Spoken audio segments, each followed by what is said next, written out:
एक व्यक्ति को रास्ते में यमराज मिल गए। वह व्यक्ति उन्हें पहचान नहीं सका। यमराज ने पीने के लिए व्यक्ति से पानी मांगा। उस व्यक्ति ने बिना कोई प्रश्न किए झट से अपनी थैली से पानी निकाला और उन्हें दे दिया। वृद्ध ने कृतज्ञ होकर जल पिया और फिर कहा, वत्स, मैं यमराज हूं। आज तुम्हारी आयु पूरी हो चुकी है और मैं तुम्हारे प्राण हरने आया हूं। यह सुनकर व्यक्ति का चेहरा सफेद पड़ गया। हृदय कांप उठा। डर के मारे उसके पांव लड़खड़ा गए। लेकिन यमराज बोले, डरो नहीं, क्योंकि तुमने मेरी प्यास बुझाई है। अतः मैं तुम्हें एक विशेष अवसर देना चाहता हूं, तुम्हारी किस्मत बदलने का मौका। उन्होंने एक डायरी उसके हाथ में थमाई और कहा, इस डायरी में जो तुम लिखोगे वही सच हो जाएगा।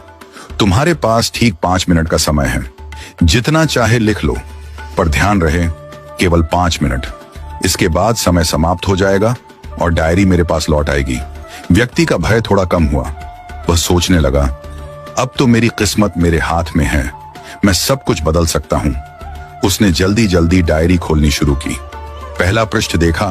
वहां लिखा था, तुम्हारा पड़ोसी रामदीन कल लॉटरी जीतकर करोड़पति बनने वाला है।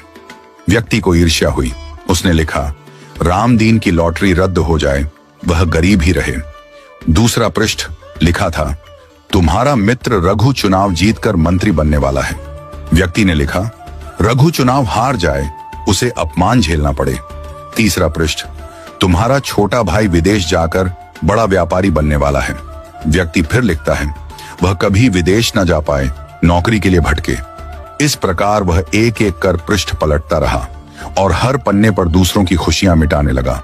उसका मन ईर्ष्या और द्वेष से भर गया था। अंत में उसने डायरी का अंतिम पृष्ठ खोला। यह उसका अपना पृष्ठ था, जहां लिखा था, अब तुम अपने जीवन का भविष्य तय कर सकते हो।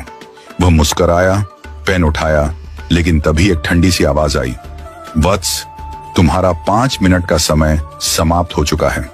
यमराज ने धीरे से डायरी उसके हाथ से ले ली और कहा, तुमने अपने जीवन का सबसे कीमती समय दूसरों का बुरा सोचने में बर्बाद कर दिया। न स्वयं के लिए कुछ लिखा, न अपने जीवन को सुधारने की कोशिश की। यह अवसर तुम्हें ईश्वर ने दिया था, पर तुमने अपनी दुर्बुद्धि से उसे खो दिया। अब पछताने से कुछ नहीं होगा। व्यक्ति फूट फूट कर रोने लगा। हे यमराज, एक मौका और दीजिए, बस एक बार। यमराज शांत स्वर में बोले, वत्स, समय और अवसर दोनों यदि एक बार निकल जाएं, तो फिर लौट कर नहीं आते। यही सत्य है, यही धर्म है। और फिर यमराज अदृश्य हो गए। समय अनमोल है, इसे सोच समझकर उपयोग करो। ईर्ष्या और द्वेष जीवन को नष्ट कर देते हैं। यदि ईश्वर तुम्हें कोई शक्ति या अवसर देता है,